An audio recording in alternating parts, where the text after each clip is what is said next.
इस वक्त तो हम सरकारी गेट में मौजूद है जंगीपुरा में। चप्पल बनाते पेशावरी चप्पल। बस हम जो है ना ये बनाते हैं छोटा छोटा मटीरियल से।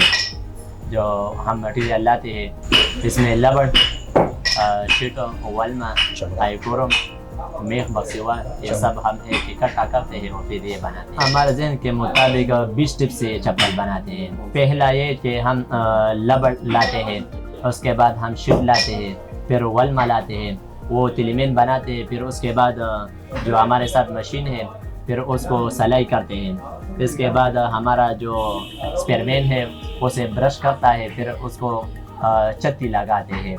छत्ती के बाद हम फिर वो मशीन के पास जाते हैं और उसकी सिलाई करते हैं। फिर बाटीमैन के पास आते हैं और वो बनाते हैं। ये एकोरम है जो वाश है हमारा अपरमैन वो बनाते हैं।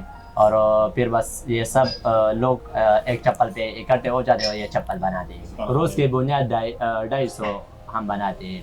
इसकी तरजीह इसलिए देता है कि ये बस मेहनती लोग हैं ना, इसी वजह से बस ये बहुत पसंद भी करते हैं और बनाते भी अच्छे। ये कराची हम ये लोग हैं ना ये चप्पल बनाते हैं और फिर कराची के लिए भी भिजवाते हैं, क्योंकि ये चप्पल जो हमारे पेशावरी चप्पल है ना वो कराची में बहुत ज़्यादा ख़रीदते भी है और पसंद भी करते हैं।